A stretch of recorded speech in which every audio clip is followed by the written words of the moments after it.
Notification volume 0%. Good afternoon, and welcome to More Than Meets the Eye. I am your host, Blind Prime, and for today I have for you G.I. Joe Retro Cobra Hiss Tank 3. Now, these things are showing up at Walmart all over the place.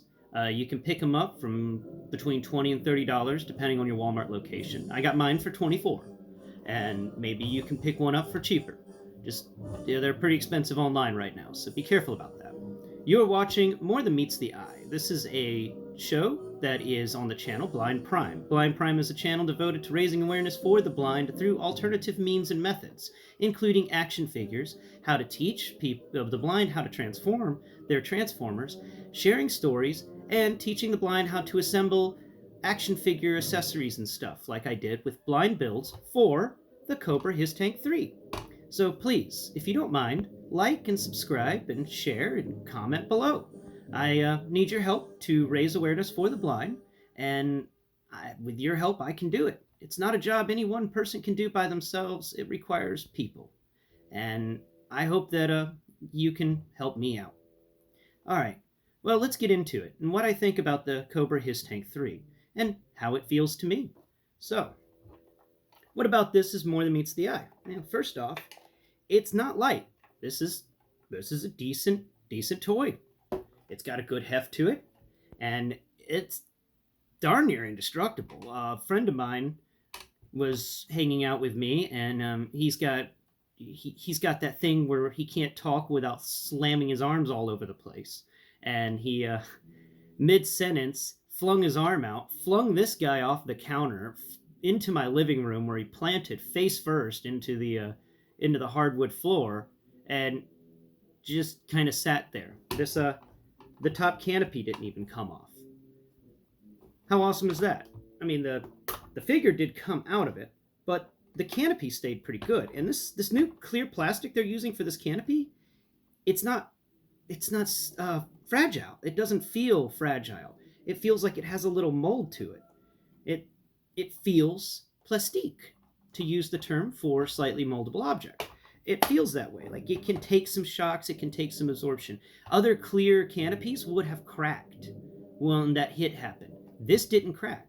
This is still good. This is still perfect. That's hardcore. That is pretty awesome.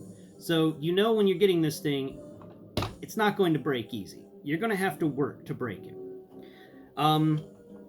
It comes with, unlike the Cobra Hiss Tank that I remember getting from a younger brother in the early 2000s, that thing was bigger wide, and it had a front on the top that popped it up, and it could, pop up and look down on the enemy. It was weird. And then it had a big area on the back that unfolded to put figures in. I still don't know what that one was called, and I'm still looking for it, but we're talking about this guy. So you get a spinny gun top on it, a spinny gun turret, and you got to put a 3.75-inch figure in it. I have a my roommate threw in an old Imperial officer from Star Wars, so I have an Imperial officer firing the guns on the top of the Hiss Tank.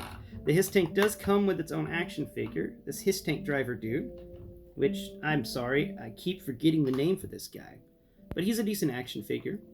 He doesn't come with he doesn't come with any accessories, actually, and I guess I put him in there backwards or something. What's going on with you, man? That arm twists right. Oh, that arm was backwards. Yeah, no, the action figure this guy comes with, he's pretty poseable. He's got great maneuverability. These little 3.5 action figures are nice. They've got nice ball joints in the legs. They have good knee bend. They actually have double knee bend, which, is really awesome. I love double knees. Not a double elbow. Only a 90-degree elbow turn there. But for the most part, that's decent. The hands move all over the place. They can rotate completely around. And they're not the new hands that they're doing with 3.75. Like, they're still a little squishy, but they're not like the 3.75 retros that you're getting now, where it feels like you put this glove onto the action figure and it's a little floppy. These hands are a little more sturdy. I appreciate these hands more. I got a Duke, and I'm going to be talking about that one in the next More Than Meets the Eye video. So, this dude doesn't have much to him texture-wise. You can feel he's got body armor.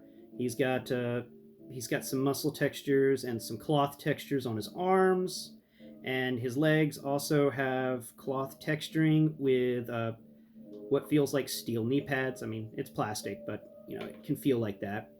It's got the texture of really armored knee pads, and the boots have nice textures too. And bonus points, they textured the underside of the feet. I love it when they do that. You can feel the little grips and stuff in there. That's neat. That's always fun whenever they do that. So we're going to put him back in. He just kind of sits in here with his legs all spread out. It's not a traditional style cockpit. It's more like he just lays out in it. He sits in a chair, but his legs just kind of go all the way. He doesn't have a deep cockpit. Oh, what screwed up? Okay, gotta make sure you get this guy in there right. Get your arms in there, you little... There we go. Oh, right, I forgot to mention. Inside the cockpit, let's take him out real quick. Inside the cockpit, we got some texturing on the back of the seat to, I guess, some sort of cloth texturing. He's got little textured buttons and switches on either side of the cockpit. There's a little textured joystick in the middle, and more buttons, a little joystick on the side. It's actually small enough where you can fit his hand in. So we're going to do that real quick for y'all. I'm going to put him in his little car. Here we go. And then we're going to raise this arm up right over here. And to his left, there is a little thing. Let's see. Get your little bitty tiny hand. You got such tiny hands. Your tiny hands. What's wrong with this hand? Oh, it's a fist. Oh, that's... Oh, no. There we go. Cool. It's just super small. All right. I'm going to stick that little hand right over that thing. There we go. You can shove the hand down onto the little joystick, and it helps to keep him in place slightly, but it's not very strong. It's not a very strong connection at all. He mainly just sits there. The thing that keeps him in place is this canopy that shuts. This figure, this thing also, like I said before, has a spinny turret on the top, which can fit one 3.75-inch figure. It's got two guns that move up and down. They can move up and down at the same time, not separately, sadly enough. It's not two separate guns, it's just one gun connected with a joint. But they can spin all the way around. Sadly, they cannot aim downwards, which is kind of a... When you got a tank that's this high up off the ground, it can't aim down. That's a flaw with this tank. You're going to need some foot soldiers, some Cobra infantry all around this tank to ensure that the Joes don't come over and put a GI grenade sock into the tank treads or something. It's got a good sticker layout, by the way. I didn't put them on. My roommate put them on. He was, he wanted to do something to help me out. And I was like, well, put the stickers on at least. So he did that. And for the most part, I think this is a good figure. It's got two little pegs on the back for you to put one more figure, so it can hold up to 3. And it's also got a tow hook behind it. So if they come out with any trailers or anything like that, it can actually pull them, which is really cool. It'd be neat if they came out with some cool trailers for the Hiss tanks. Yeah, for the most part, I like this guy. He's got a good feel to him. It feels like, it's something that you paid money for. It's not too lightweight. It's not too complicated to put together. It's made with high quality materials. The stickers are vinyl, so they're high quality stickers as well. And you get one figure with it. No accessories for the figure, but all in all, for $24, that's pretty good.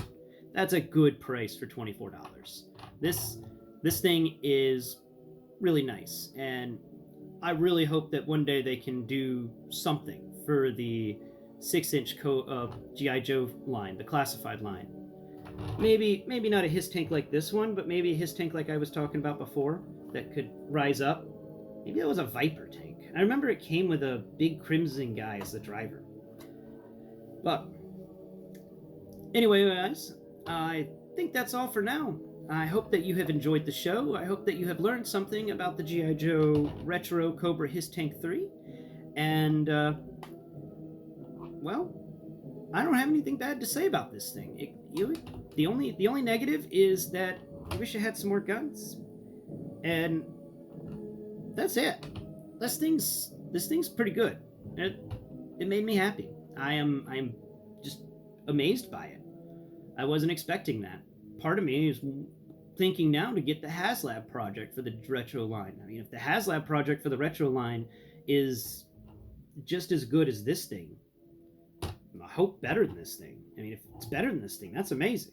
Because as materials go and quality wise, this is top notch. But I digress. You have been watching More Than Meets the Eye. I'm your host, Blind Prime, and I thank you so much for watching and for subscribing to my channel. And to those of you who are listening to me right now, thank you for watching all the way through. Very few people do. I've got an average watch time of 3.7 minutes. No, wait. 3 minutes 40 seconds is my average watch time. So, thank you for getting past the 3-minute marker. I appreciate you for that. And until next Prime, bye bye for now.